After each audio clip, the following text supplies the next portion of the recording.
Welcome to the Bill Walton Show, featuring conversations with leaders, entrepreneurs, artists, and thinkers. Fresh perspectives on money, culture, politics, and human flourishing. Interesting people, interesting things. Welcome to the Bill Walton Show. I'm Bill Walton. Today, I want to talk about a growing threat to the American military, something we've now all come to call wokeness. And it's capable of doing what no foreign enemy could ever do, which is to fracture the world's greatest armed forces from within through divisive political indoctrination and controls. Wokeness imposes the resentful mindset of an extremist few under the vast majority, and it has infected the Pentagon.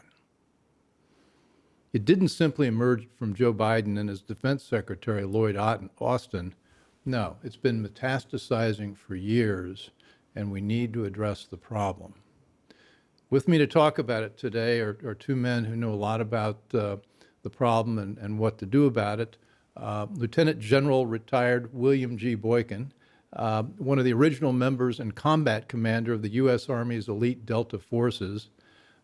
Later, Jerry Boykin commanded all the Army's Green Berets as well as the Special Warfare Center and School, and served for 4 years as Deputy Undersecretary of Defense for Intelligence. Dr. Michael Waller, Mike, is the Senior Analyst for Strategy at the Center for Security Policy, where his areas of concentration are propaganda, political warfare, psychological warfare, and subversion. Mike holds a PhD in international security affairs and got his start as an insurgent with the Nicaraguan Contras. Mike, welcome back.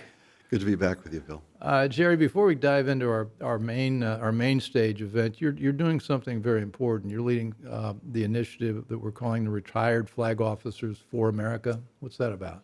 Yeah, I'm not sure that anybody's leading it. We just are sort of coalescing together, and Flag Officers for America is a coalition of retired flag officers from all the services, to include the Coast Guard. And we feel that our oath to the Constitution of the United States had no expiration date on it, and as retired flag officers, we still have a responsibility to do what we can to support and defend the Constitution. And what we see happening in America today is taking us down a path of absolute destruction of our Constitution, destruction of our way of life, and destruction of the liberties that our founding fathers left us when they wrote that Constitution. So we are doing what we can to make a difference. Back at the end of May, we wrote a letter, an open letter, and we outlined those things that we think are very problematic for our way of life here. And prior to that letter in May, we had written one in September of last year. 317 of us signed it. And it outlined how we felt that this was the most important election in the history of America. And that is because of this Marxist movement that has grown, has gotten real credibility, real legs, real influence in every element of our society. And what we were trying to point out in the September letter was, if this election doesn't go the right way, here's the things you ought to look out for. And those things, Bill, have come to pass and are in the process of I think, reaching fruition in some cases.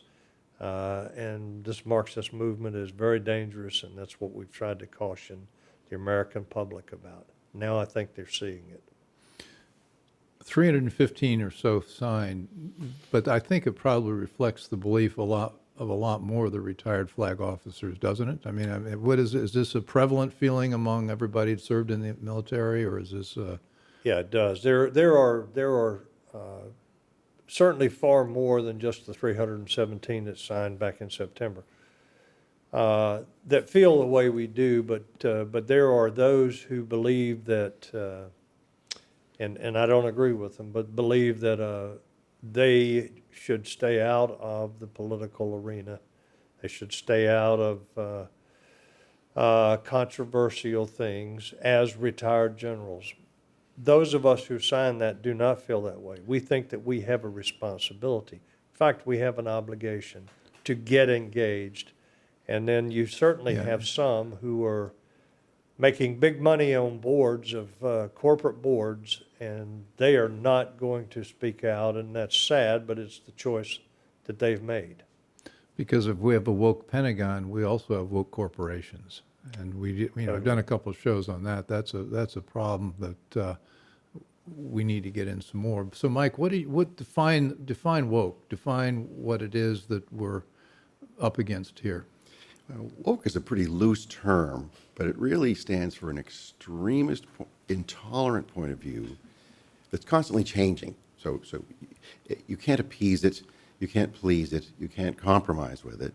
It's absolutist, and if you disagree with it at all or don't go along, the woke people will destroy you. They'll destroy you personally, they'll destroy you professionally.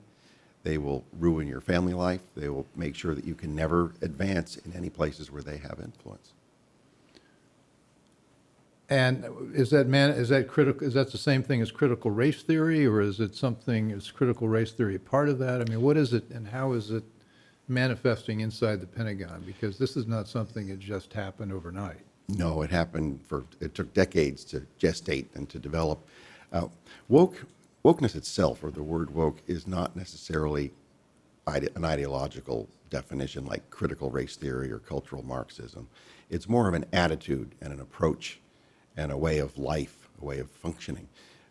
It embraces all that extremism, Marxism, cultural Marxism, to have the fight not between social classes but between cultural groups and ethnic groups.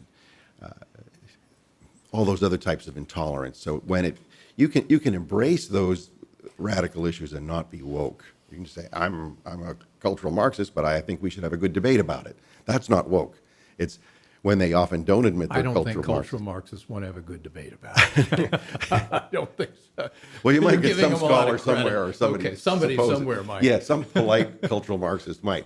So wokeness is we will destroy you if you don't agree with us. And they keep changing the goalposts all the time. So no matter how much you appease, you're never going to win unless you completely continue to follow and embrace. And that's why someone like General Milley, chairman of the Joint Chiefs of Staff, manifests this wokeness at the 4-star level. I mean, look at him. He's got his 101st Airborne patch. He's got such a distinguished career as a soldier, and he rises all the way to the top to become this woke lunatic.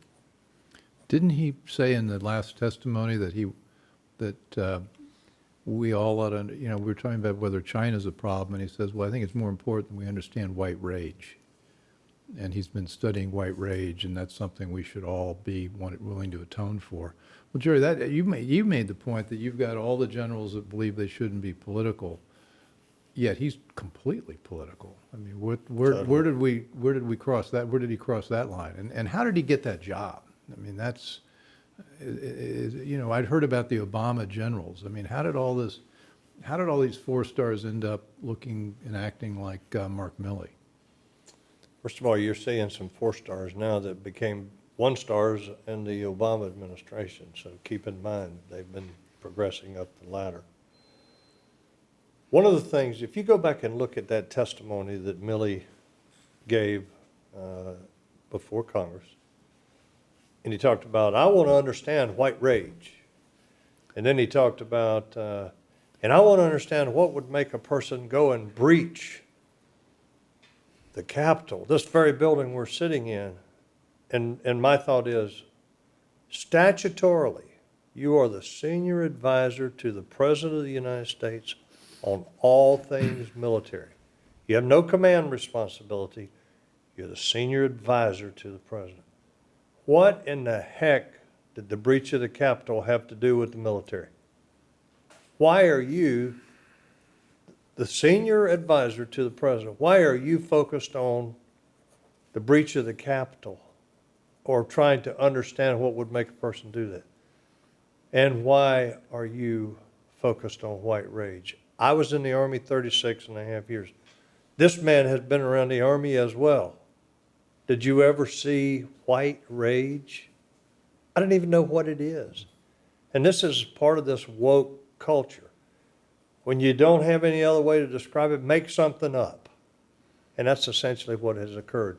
I never saw white rage in the military. That doesn't mean there weren't some racists in the military, but I never saw white rage. But even if there was white rage in our society, what does that have to do with your job as a senior advisor to the president for all things military? Focus on that.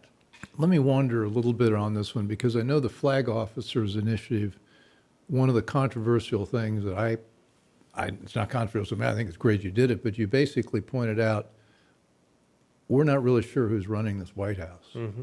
And is Milley stepping out of line on this one because he knows there's nobody in the White House that's gonna jerk a knot in his chain? I think that is exactly what's happening. I think that he's been encouraged by the lack of supervision, if you will. I think that he has towed the line. He's done what the president wanted on some key issues. And some of that has to do with the LGBT agenda. And some of it has to do with this critical race theory.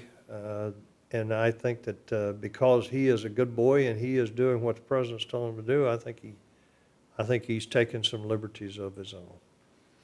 As Joint Chief of Staff, you've got the head of all the other services in that room. I mean, how many other people in the room share that point of view? Well, it's hard to say. Clearly, Because I the think Navy, the guy that runs, I can't. Chief of Naval Operations does. He clearly is. He's one of those that has come out and so boldly and proudly talked about how they're supporting the LGBT agenda in the Navy, and they are woke, if you will. That's basically what he said. So you got those two. Now, there is some hope that maybe the Air Force hasn't quite bought into this yet, and that's because the Chief of Staff of the Air Force may actually be on the other side here. It's I need to dig in it more, but apparently they've got a new Air Force recruiting ad that simply says, we don't care about all these other things. All we want to know is that you can kick butt when you have to.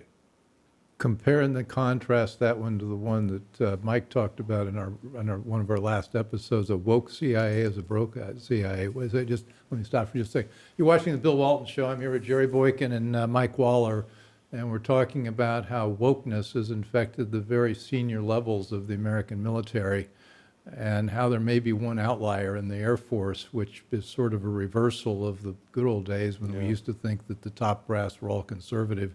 Now we may be suspicious that one of them still is. Mike, talk about that ad. Do you know about the ad that was in the recruiting for the CIA?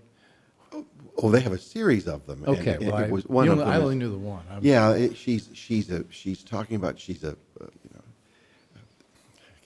it's hard to even internalize. It's so outrageous. She's talking about herself. She's talking about her mental and emotional problems. So she's an unstable intelligence officer who's now the poster child for recruitment. It's all about herself. It's all about change. It's all about her militant attitude. So she's wearing a Bolshevik fist symbol on her T-shirt that she's featured in this ad, and then she's pictured with the then CIA director, who was Trump's CIA director, and then Obama's CIA director. And there's pictures of her. So she's been recruited through the ranks as Miss Diversity. But it's all about herself, and it's all about woke revolutionary cultural change within the agency. So Jerry, I don't think I can't. I got to ask you, what's happening in special ops and the Army? I mean, is that also infecting the Green Berets and Delta? I mean, that's inconceivable to me. Well, have you seen the recruiting ad of the young lady that explains that she grew up with two mothers, and she talks all about diversity? And have you seen that one? No. No. Now, the question then is, what exactly are we trying to recruit? I mean, what type of person are we trying to recruit? Douglas MacArthur stood in the mess hall at West Point in, 1963, I think? It was in the 60s, and you see it in the movie MacArthur.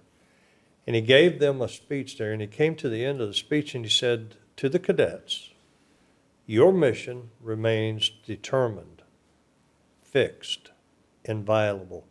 It is to win the nation's wars. Our military should be about readiness. Diversity is important, but winning wars is what our military mission is, to win the nation's wars. When our Congress and our President, as the Commander-in-Chief, makes decisions regarding the military, those decisions need to be looked at through the lens of military readiness, preparedness to win the nation's wars. And I think you can go back to the Obama administration, you can see where this started to change. I think Trump gave us a 4-year reprieve as he really focused on the readiness of our military and giving them not only the materiel that they needed, but the right rules of engagement to be victorious on the battlefield. And how long did it take them to run ISIS out of Syria, to run ISIS out of Iraq? Not very long, because they got the material they needed and they got the rules of engagement. And I will just say this as a final thought.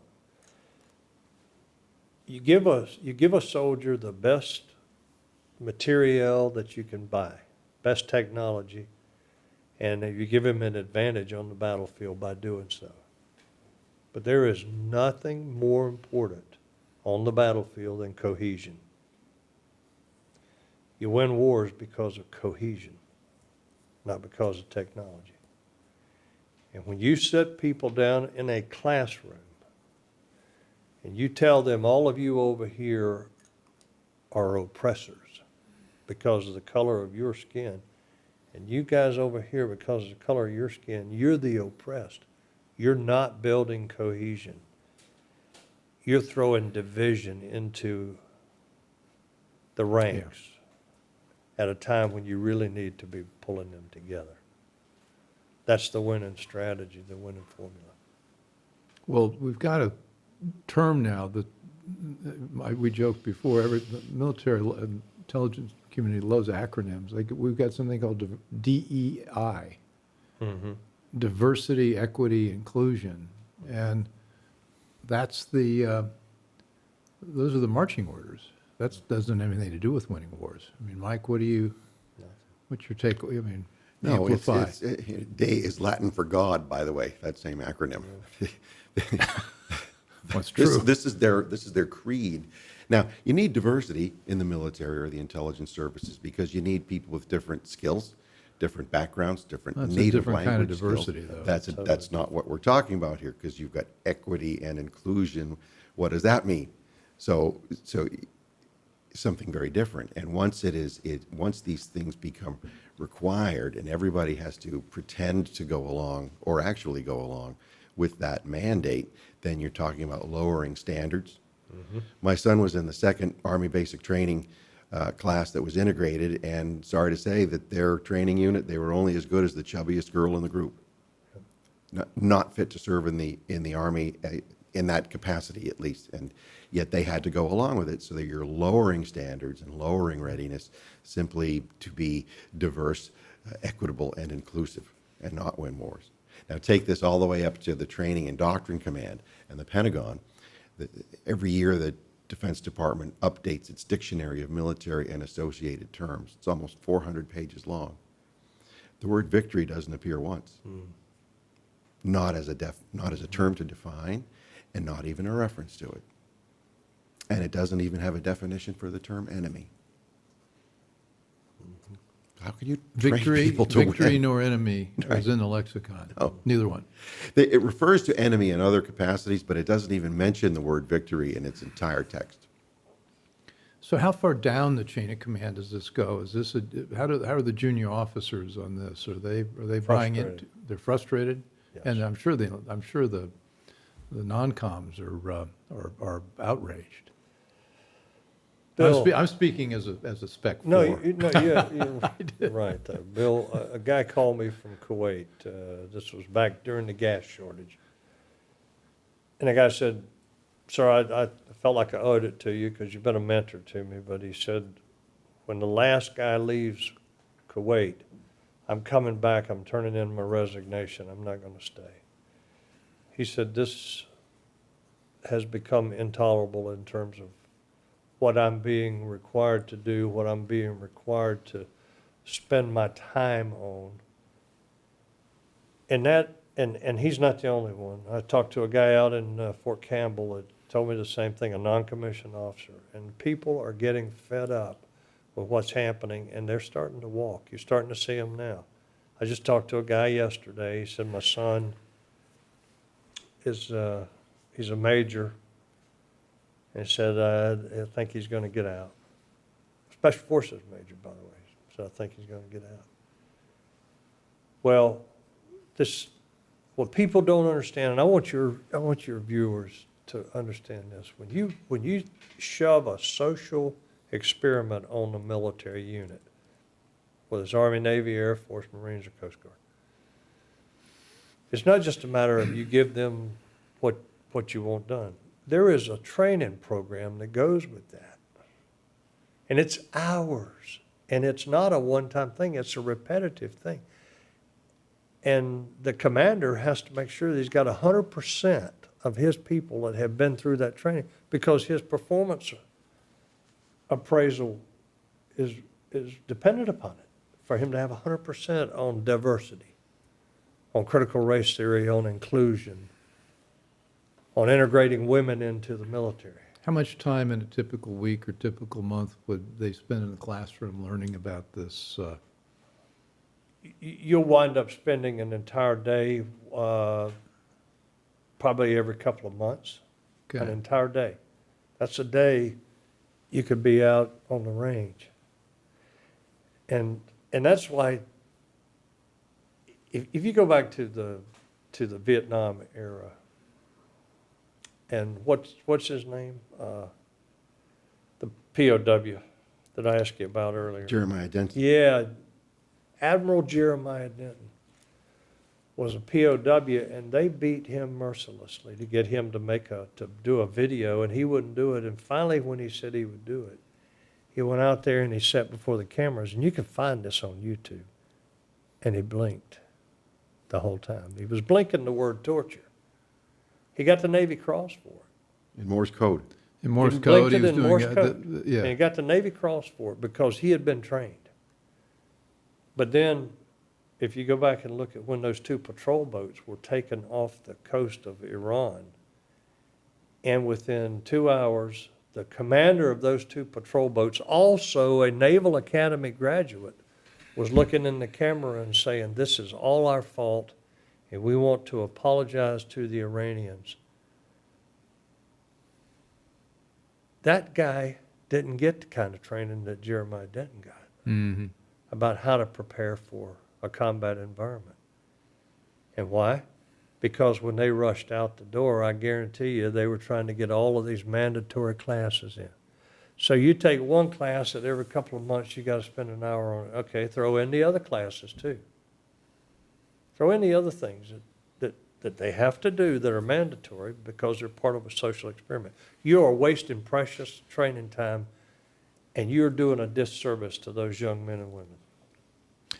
You're watching the Bill Walton Show, and I'm talking with Mike Waller and Jerry Boykin and about the intrusion into our military effectiveness and readiness with all these other training programs that are not only putting really bad ideas in place, but they're also wasting time, precious time.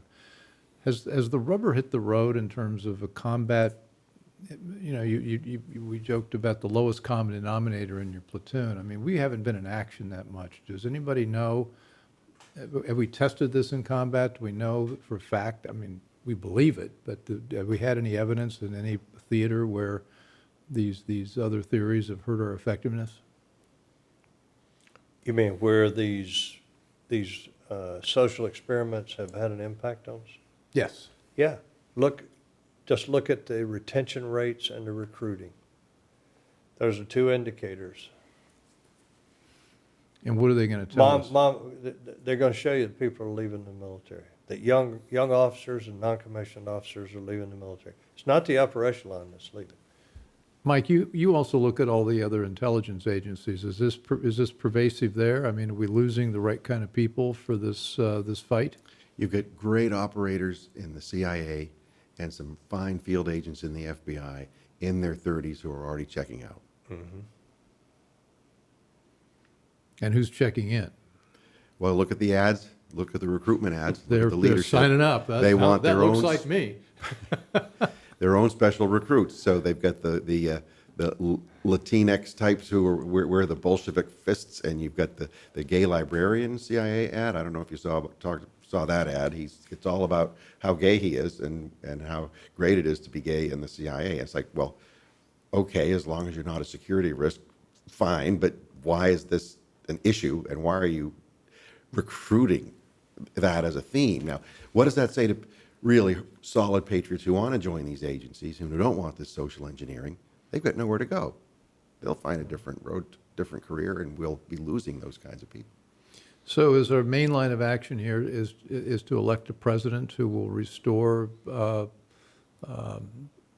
lot of what Trump did, although, Trump, we've talked about, was not very good at making changes inside these big organizations. I mean, he did things on top. He put some money in, but I don't think he really changed the culture as much. We have to be honest. Donald Trump was part of the problem on this. His defense secretaries supervised all this in the Pentagon. Yes. His CIA director, Gina Haspel, produced those ads. She appears in one of the ads. Mm-hmm. So we can't delude ourselves to think just because we like a certain politician that he's going to fix things, because Trump undermined the work of so many of us within the Pentagon and the whole national security community. He fired them within his first few weeks in office, and he allowed others to get around him who undermined him the whole way through. So we can't romanticize our political leaders. He did, the one thing he did do, though, well, a couple of things he did that were positive, though, I think, with regards to the military. And that is, he did start to restore the budget that had been cut deeply by Barack Obama. He restored the budget, and he gave them the rules of engagement that they needed to win on the battlefield. And those were both positives. The other thing he did, and he was fought all the way by his defense secretary, and that was that he went back and took a common sense approach to the transgender issue, and he said, we're not going to bring transgenders into the military that we're going to have to spend a lot of money and a lot of time on. They're not going to be ready to fight. And he reversed that. Now, it's been reestablished by Joe Biden. But he did do that, and that was, and Jim Mattis fought him all the way on that. But, I mean, it was just common sense. Why do we bring people in that have a medical issue that we're going to have to spend a lot of money on, and they're going to be out of, not unfit and unready for combat for a period of time here? And that was, so he did, I think that was a positive on his part. But you're right, I agree with Mike. Some of the people he put in there were, and I could have told him, if he'd asked me, which he didn't, that Gina Haspel's was not going to serve him well. Well, that was one of his. I mean, I worked for him in transition, and we concluded that, and we sat around and talked about this. He basically was used to running a real estate deal shop and being a reality TV star. And the reality TV star was great in terms of getting elected, and running a deal shop was maybe helpful in some of the negotiations he was in, like getting out of the Iran deal and things like that, and pushing NATO to pay their dues. Those kind of instincts as a negotiator were terrific. But he was a terrible CEO, manager. I mean, and he gave this speech at a CPAC recently, and the thing I didn't hear that he learned anything. I mean, I would have loved a paragraph in there. Well, I was president, and here's what I learned. I learned you got to have really good people. And you got to ask guys like Jerry Boykin and Mike Waller what they think, because these are people who really understand where the skeletons are and what the opportunities are and who your friends are and who your enemies are. He didn't seem to have any instincts for that, and he still doesn't. That was a speech, not a question. But you're free to comment. No disagreement there.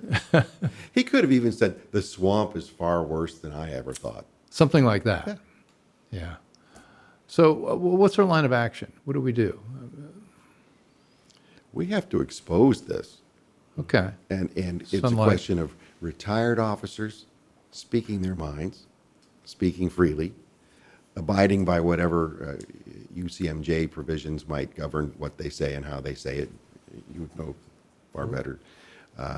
Signing on to your initiative or your colleagues' initiative at the general and admiral level, but even the junior and field grade officers, they still have a lot to say.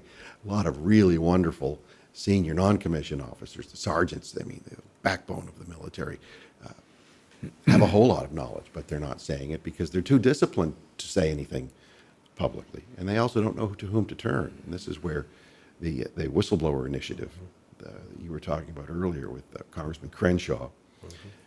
Go to Congressman Crenshaw's webpage, and he has a whistleblower page where whistleblowers from the active duty military may sign on to that page with full legal whistleblower protection to talk about problems that they see so that our lawmakers can fix them. And they will not be exposed. Their names will not be exposed. So, and I think that's what most people worry about. But listen, let's start at something even more fundamental. They need to get in behind candidates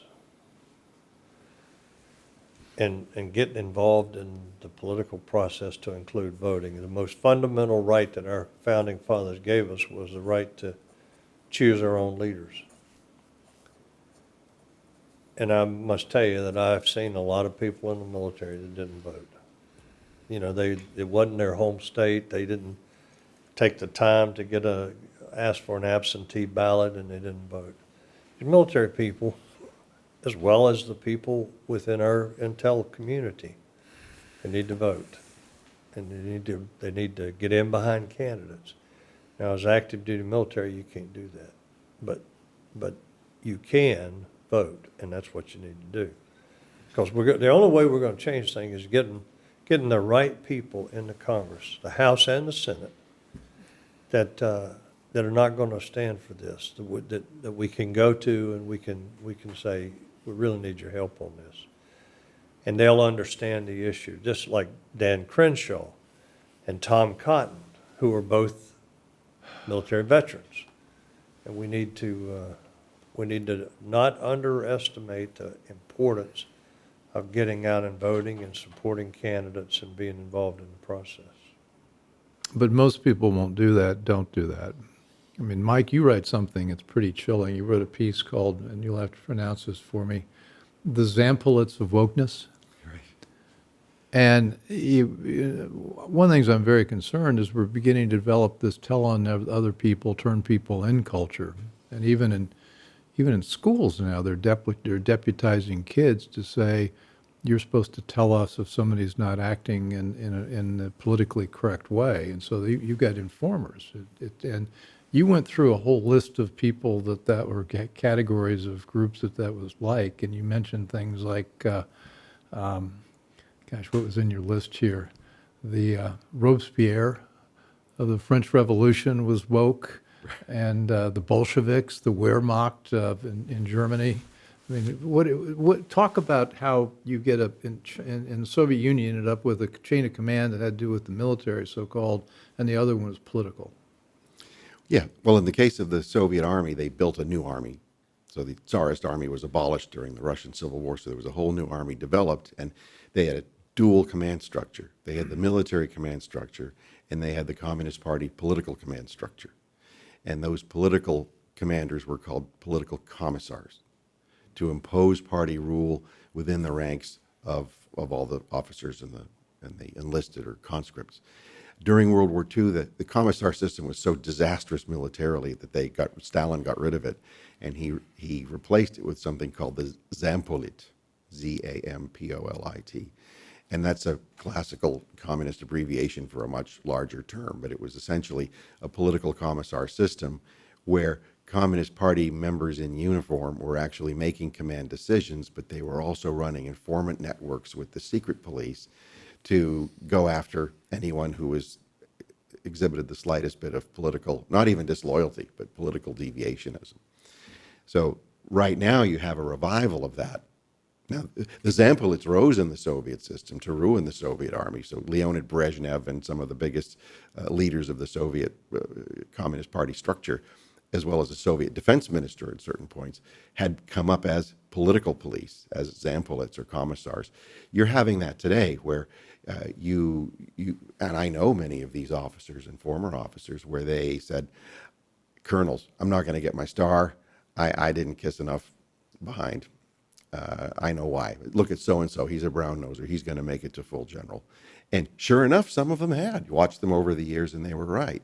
So that's the kind of a Zampolit system that we have here, where you go ahead and you obey and you do the right kiss-up work, and you check the right boxes, and you're much more assured of rising up through the ranks than a very capable, very competent, very selfless officer, or even an enlisted man would do in the ranks of our sergeants, for example. So you're creating a political system within our military that needs to have a name. So I just borrowed the Soviet name, Zampolits. But look what's happened recently, what was reported this past week. The Office of the Secretary of Defense has hired a foreign company called Moonshot CVE to run an electronic surveillance network of American uniformed personnel to monitor their communications that hopefully are not password protected, but monitor their communications, their social communications, any of their constitutionally protected expression to root out who is an ideological deviationist. Moonshot CVE. Who are these people? The person running it was with the Obama Foundation, doing projects funded by George Soros, doing work with a group at American University called Peril, which is funded by the Rosa Luxemburg Foundation of Germany. Now, what's Rosa Luxemburg? Rosa Luxemburg was a founder of what became the German Communist Party. It's a front of the present German Communist Party, and it's tied to the old East German Stasi, the KGB of East Germany, which was taken over fully by the Soviet KGB in 1989. One of their managers was the Communist Party chief of Dresden, Germany, who was the KGB officer supervising the East German secret police in East Germany at that time, a KGB major named Vladimir Putin. You have to wonder, have foreign enemies subverted our armed forces through these and other means? And why aren't we treating this as a counterintelligence issue? Because the Russians cannot defeat us militarily except through nuclear war. They can defeat us by subverting us. Wow. You're watching the Bill Walton show, a sort of stunned Bill Walton. I'm here with Mike Waller and Jerry Boykin, and we're talking about the degree to which it appears the defense establishment has been infiltrated by those, not only enemies within, but enemies without, actual communist Chinese. You didn't mention the Chinese, but you mentioned the Russians. Are we seeing infiltration from the Chinese as well? Yes. You're seeing them more on the civilian side than you are in the ranks of the military. But yeah, every entity of our government is infiltrated to some level by the Chinese. But I want to go back to something that Mike was talking about in this.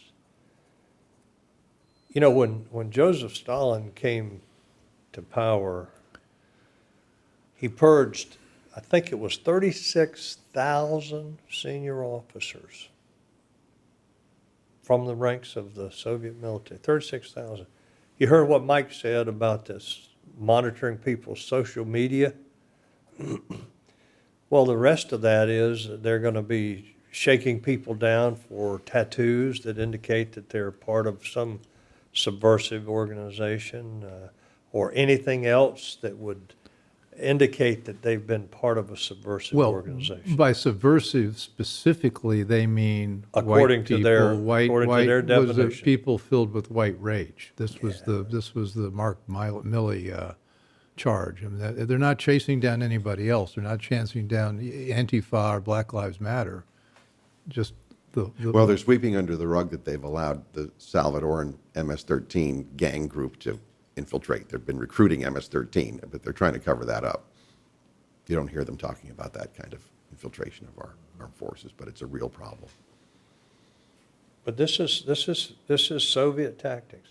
That's why the Soviets were not prepared to fight the Germans. 36,000 leaders, senior leaders, colonels and above. 36,000. They had no leadership. So as you start talking about purging the Army, the Navy, the Air Force, Marines, Coast Guard, you start talking about purging them. Just be honest about the fact that we're following a communist model. We're doing the same thing that Joseph Stalin did, and that's not good. So this is Marxism. The cultural Marxism is what's been driving the critical race theory, but they're using the old Soviet tactics as well. So this is an across-the-board assault. Well, just go back and look at what happened last summer, all of those riots in the streets and pulling down statues and all that, and then spend a little time on the web reading about the Cultural Revolution in China.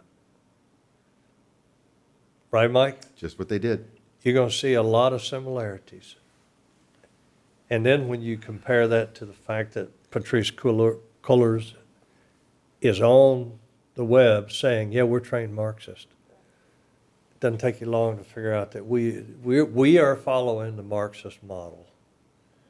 And if we don't stop it, if we don't take active steps to stop it. Well, even before the Chinese did it, I think we talked about this. Lenin, first thing he did, essentially, was he changed the whole system of justice where you weren't guilty of an individual crime. The group you were in was the crime identification. So if you were in this, if you're an accountant or if you're a school teacher or something like that, you were automatically labeled as guilty. And that's pretty much what's happening with the critical race theory. If you're white, therefore you're in the guilt group.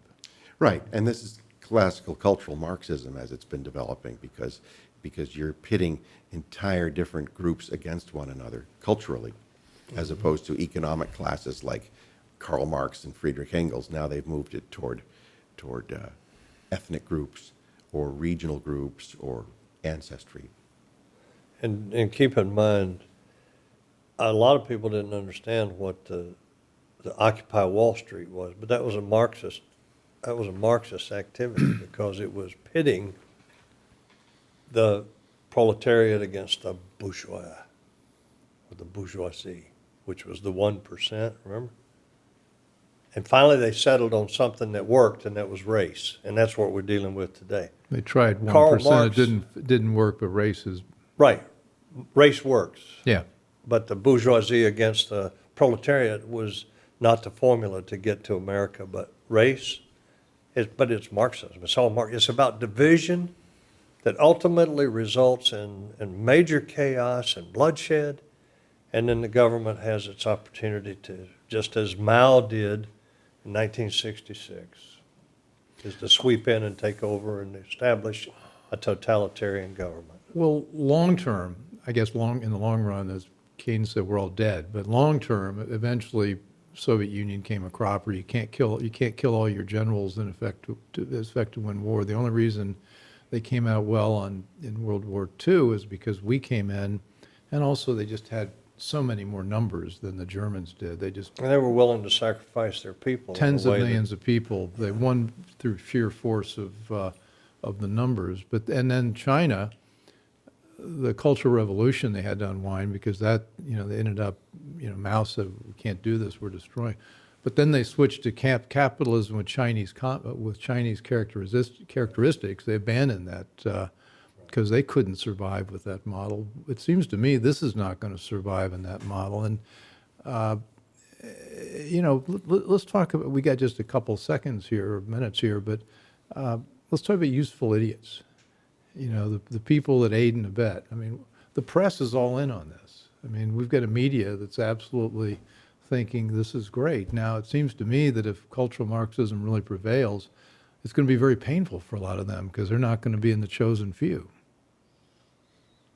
You're an historian. Yeah, well, Tell me how this is going to end. This will die out at some point. Okay. These things sometimes... Hopefully before we do.